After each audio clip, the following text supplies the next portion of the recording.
So ఇప్పుడు వేదిక మీద మీరు అందరు చాలా మంది చూసిరు. అసలు గద్దర్ అన్న ప్రోగ్రామ్ ఒకటి కండక్ట్ చేసుకుంటా హూ ఈస్ గద్దర్ అని చెప్పనే ఒక కాంపిటీషన్ ఒకటి పెట్టి అందరిని వేదిక మీద పిలిస్తే చాలా మంది వచ్చారు. ఇప్పుడు మన వేదిక మీద ఉన్నటువంటి వాళ్ళు కూడా మొత్తం వస్తే ఆ కాంపిటీషన్లల్లో గద్దర్ అన్నకి ఎక్కడో 7th 8th ప్లేస్ వచ్చిందట. మిగతా వాళ్ళందరూ ఇప్పుడు అంటే అంతమంది గద్దర్లు ఇప్పుడు తయారై ఉన్నారు బయట అని చెప్పేటందుకు వాళ్ళందరూ అంత అద్భుతంగా ప్రదర్శన చేసిండ్రు కదా. కాకపోతే వాళ్ళ అందరి లోపట ఒక ఎక్కడో బాధ ఉన్నది. నేను చాలా మందితో మాట్లాడుతూ ఉన్న క్రమంలో నేను అనుకున్నా ఈ ప్రభుత్వం వచ్చిన తర్వాత అంటే గద్దరన్నకు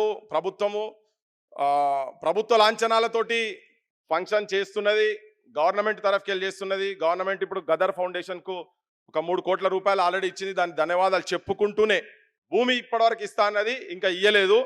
అది కూడా వెంటనే ట్యాంక్ బండ్ పక్కకి ఇస్తా అన్నారు కదా, అక్కడ ఇస్తే అట్లీస్ట్ వీళ్ళు హైదరాబాద్కి వచ్చినప్పుడన్నా చేసినప్పుడన్నా వాళ్ళకు ఒక ఉండేటందుకు ఒక కేంద్రం ఉంటుంది. వాళ్ళందరికీ ఇంకొకటి ఏంటంటే ఈ కళాకారులందరికీ ఒక ప్రశ్న ఉన్నది, అసలు ఏంది మా భవిష్యత్ అని. ఇంతకుముందు ప్రభుత్వాలు కూడా వాళ్ళని గట్లనే అడ్డమది కూలీ లెక్క వాడుకున్నాయి.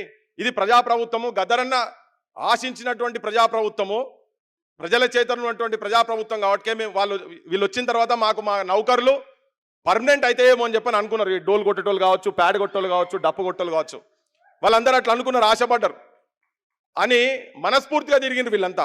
వాళ్ళకు పర్మనెంట్ కాలే. కొత్త నౌకర్లు మొన్నేదో కౌన్సిల్లో ఎక్కడో మాట్లాడేటప్పుడు దాని గురించి ఇస్తామని చెప్పినాడు. కానీ అన్న నేను మీ ద్వారా ప్రభుత్వానికి నేను రిక్వెస్ట్ చేస్తున్నది ఏంటంటే గద్దరన్నను గౌరవించాలని, నిజంగా గౌరవిస్తున్నది ప్రభుత్వం అనుకుంటే అవార్డులు ఇట్లాగా ఇస్తున్నారు. కానీ వీళ్ళను, ఈ కళాకారులను వీళ్ళను ఆదుకోవాల్సిన అవసరం ఉన్నది.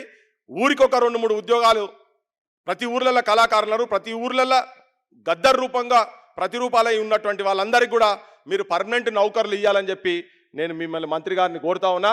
మదన్న మీరు కూడా ఉన్నారు ఇక్కడ నుంచి ఢిల్లీ దాకా పౌంచున్నది, గద్దర్ అన్నతో కూడా మీకు తెలుసు కాబట్టి మీరు అన్న ప్రభుత్వం మీరే చెప్పిన ఇటువంటి అన్ని చాలా వాగ్దానాలు చేసిండ్రు. ఇంకొకటి ఏంటంటే ఇమ్మీడియట్గా ఇప్పుడు ఏమవుతుందంటే మా బోటోళ్ళము మీరు ఎంత ఆలస్యం చేస్తే మా బోటోళ్ళం బయట మాట్లాడాల్సి వస్తున్నది. ఇప్పుడు మీరు చెప్పారు ట్యాంక్ బండ్ పక్కకి ఇస్తామని చెప్పి మేము ఒక ప్రపోజల్ పెట్టినాం. నేను డిప్యూటీ సీఎం గారితో కూడా మాట్లాడాను. అన్న ఇదంతా ఎందుకు, యూనివర్సిటీ ఉన్నది కదా, అది ఇచ్చేసేరు లొల్లొడిచిపోతుంది, అది ఒక స్ట్రక్చర్ ఆల్రెడీ ఉంది పక్కకంటే ఆడ అది మళ్ళీ హైడ్రా అని అదని ఇదని వాడోటి ఈడోటి ఎత్తుకపోతారు, ఇవన్నీ ఎందుకు మరి మాకెందుకు ఈ పంచాయతీకి, అది ఇచ్చేసారని చెప్పని. పోనీ అది కాకుంటే అప్పుడు అన్నారు, అన్న కూడా ఏం చెప్పిండంటే ఎవరు తీస్తాడు ఎవడేం తీయడు, ఇంతకుముందు కట్టిన ఎవరైనా తీసిండా ఇప్పుడు ఏం తీయరని.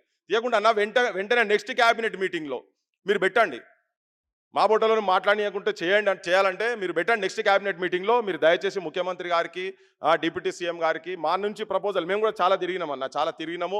ఇంటెలెక్చువల్స్ తెలంగాణలో ఉన్నటువంటి ఇంటెలెక్చువల్ చాలా మంది కూడా బహుశా మీ నోటీస్లో ఉన్నదో లేదో ఉప ముఖ్యమంత్రి గారి దగ్గరికి బట్టన దగ్గర కూడా పోయి రిప్రజెంటేషన్ ఇచ్చి దాన్ని స్క్రీన్ మీద అంతా పెట్టి శాంత మేడం మేము అందరం పోయి మొత్తం అంతా డిస్ప్లే పెట్టి అంతా చూపించినాం. వెంటనే చేసేస్తామంటున్నారు కానీ అది అయితలేదు. మేము ఇన్ని రోజులు అనుకున్నాం వడ్డిచ్చేటోళ్ళు మా ఊళ్ళేనా, మా ఏ బంతిలో కూర్చుంటేది, మాకు 2 ముక్కలు మంచిగా పడతాయి అనుకున్నాం. కానీ అట్లా కాకుండా చేస్తున్నారేమో అని మాకు బాధ అవుతున్నది.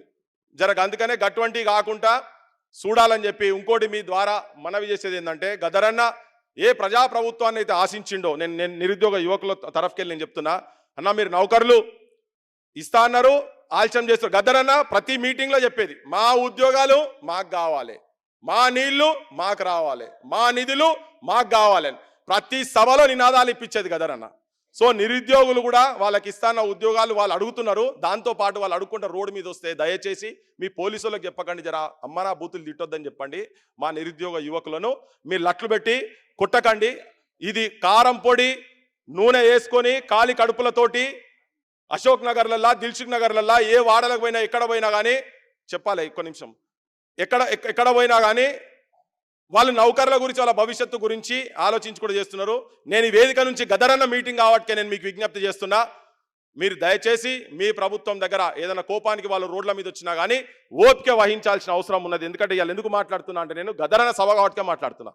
గద్దరన్న మా బోటలు అందరికీ చెప్పిండు, లేదు ఈ ప్రభుత్వాన్ని మనం తీసుకొస్తే మనకు మాట్లాడేందుకు ఉంటుంది.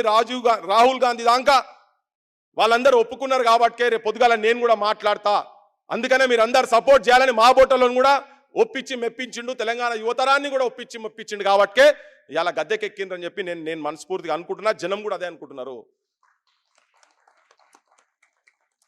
మాట్లాడుకుంటూ పోతే చాలా సమస్యలు ఉన్నాయి, కానీ నేను ఆశపడేది ఇప్పుడు ఇక్కడ ఈ రవీంద్ర భారతిలో ఇలా చేసినాం. వచ్చేసారికి గద్దరన్న పేరు మీద కట్టినటువంటి ఈ కల్చరల్ సెంటర్ ఏదైతే ఉన్నదో దాంట్లోనే చేయాలని మాకు ఆశ ఉన్నదన్న.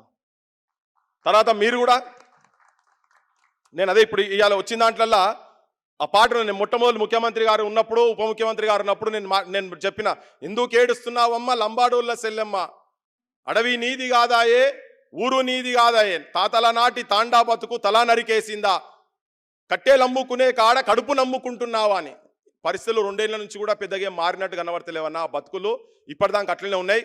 నేను కూడా ఏంటంటే ఆవేదనతో మిమ్మల్ని అనాలని ఈ ప్రభుత్వాలను దూషించాలని మాకేం సోకు లేదు, మా శత్రువులు కావాలని మాకు కూడా లేదు. కానీ ఇటువంటి జరుగుతుంటే మా బోటలో మాట్లాడాల్సిన పరిస్థితి ఏర్పడుతుంది. కాబట్టి ఇలా మీరు ఇక్కడ ఉన్నారు.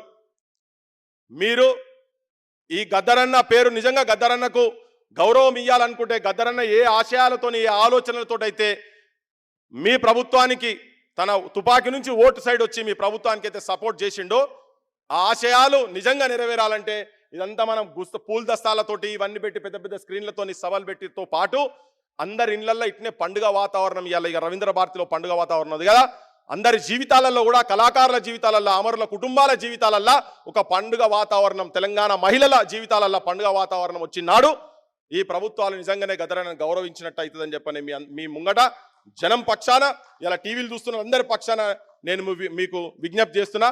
ఇప్పుడు మంత్రి గారు అడ్లూరు లక్ష్మణ్ గారు మాట్లాడవలసిందిగా కోరుతున్నా. Thank you.